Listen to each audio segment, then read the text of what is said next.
Partindo da ideia de que é o trabalho que gera toda a riqueza e que cada vez menos essa riqueza chega às mãos da classe trabalhadora,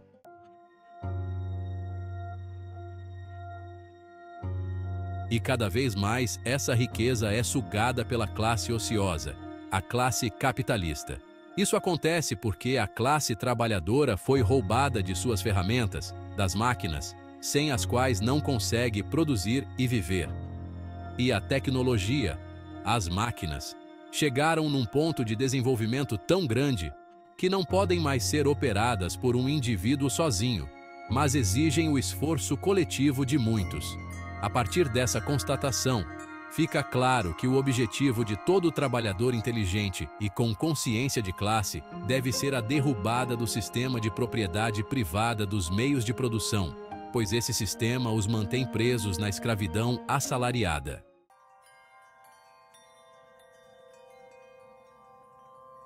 Partindo do conhecimento sobre como o governo é usado pela classe capitalista e como essa classe precisa controlar o governo para sustentar o sistema capitalista, fica claro que o objetivo de todo trabalhador inteligente e com consciência de classe deve ser colocar o governo sob o controle da sua própria classe, unindo-se e elegendo a ala americana do Partido Socialista Internacional, o Partido Trabalhista Socialista da América.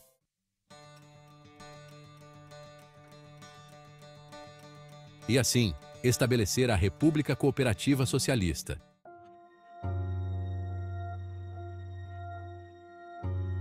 Mas enquanto isso, enquanto caminhamos em direção a esse objetivo ideal, porém necessário, o que fazer? A coisa não pode ser realizada em um dia, nem a eleição acontece a cada 24 horas. Não há nada que possamos fazer por nós mesmos entre uma eleição e outra? Sim, muito.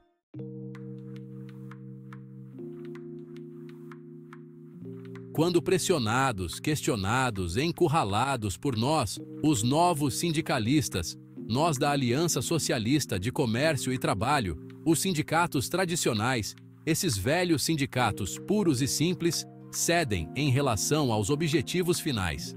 Eles até reconhecem a necessidade de se estabelecer o socialismo, mas dizem que o momento ainda não é propício, e enquanto esse momento não chega, eles enfatizam que o sindicato puro e simples já traz benefícios para os trabalhadores, conseguindo algumas migalhas dos patrões e dos partidos capitalistas.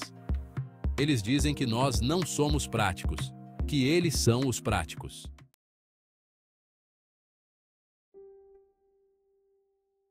Todos vocês, cujos salários são maiores hoje do que eram há 5 anos, por favor, levantem a mão.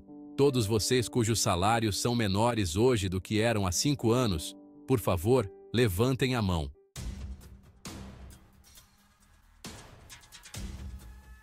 O sindicalismo puro e simples não só adia a esperança de emancipação, fingindo que tal estado de coisas é inalcançável agora, como também, nesse meio tempo, o bem que ele faz a vocês, as migalhas que ele consegue arrancar dos patrões e dos políticos, significam, na verdade, salários mais baixos. Essa é a praticidade deles. Em breve, mostrarei a vocês que essa praticidade só beneficia os falsos líderes sindicais que os manipulam e que eles toleram.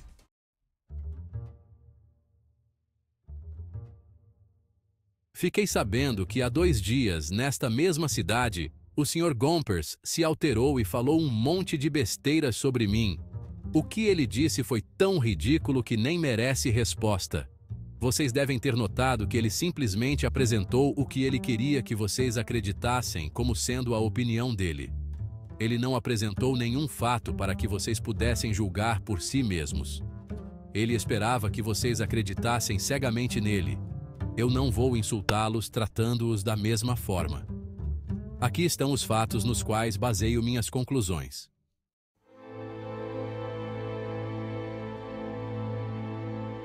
Mais uma vez, vocês têm aqui um líder trabalhista chamado Ross.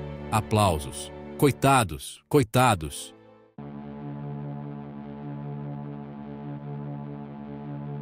A ignorância, a estupidez e a corrupção dos líderes sindicais, puros e simples, são tantas que a classe capitalista os despreza.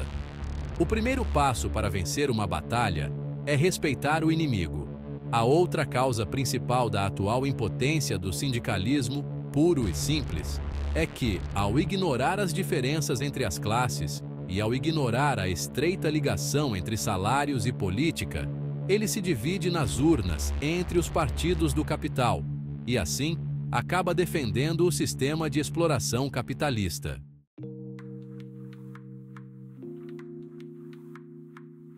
Os princípios básicos de uma boa organização são, portanto, estes.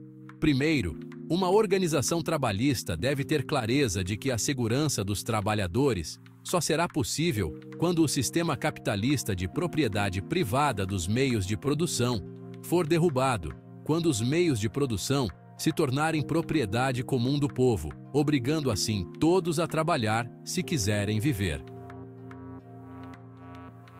Segundo, uma organização trabalhista deve estar ciente de que não poderá alcançar a segurança enquanto o governo estiver nas mãos da classe capitalista, e que isso só será possível quando os trabalhadores votarem, não em homens, mas em princípios, quando votarem na sua própria plataforma, no seu próprio programa de classe.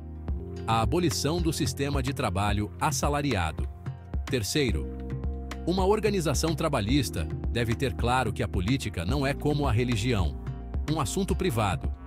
Assim como os salários e a jornada de trabalho não são assuntos privados de um trabalhador.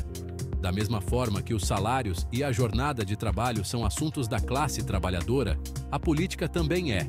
Política e salário são inseparáveis. Da mesma forma que a organização dos trabalhadores determina os salários, a jornada de trabalho e outros aspectos, no interesse da classe trabalhadora, ela também deve determinar a política. E da mesma forma que se deve execrar o fura-greve na fábrica, também se deve execrar o candidato vendido nas urnas.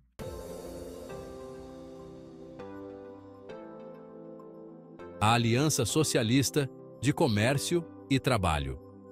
Por muito tempo, o Partido Trabalhista Socialista e os novos sindicalistas tentaram levar essa mensagem crucial às massas do proletariado americano, a base da nossa classe trabalhadora.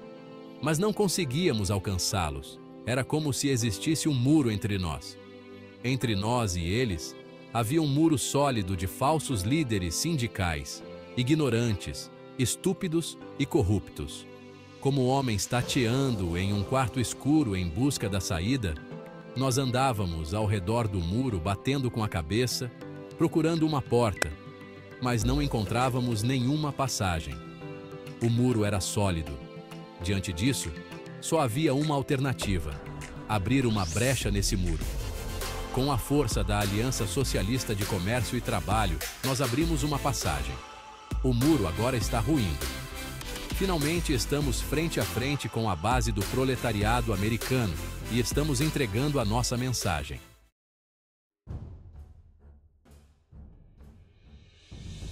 Para concluir, meu conselho para uma ação imediata é que vocês saiam às ruas, com coragem, o mais rápido possível. Organizem um grande desfile com os grevistas e com todos os trabalhadores da cidade, e que esse desfile seja liderado por uma faixa com a seguinte mensagem para os seus patrões: vamos lutar contra vocês nesta greve até o fim. Vocês podem até nos vencer agora com o seu dinheiro. Mas, aconteça o que acontecer, isso não é o fim, é apenas o começo. Em novembro, nos encontraremos novamente nas urnas, e a nossa luta não terá fim até que, com a força do voto no Partido Socialista Trabalhista, nós tenhamos derrotado vocês de uma vez por todas.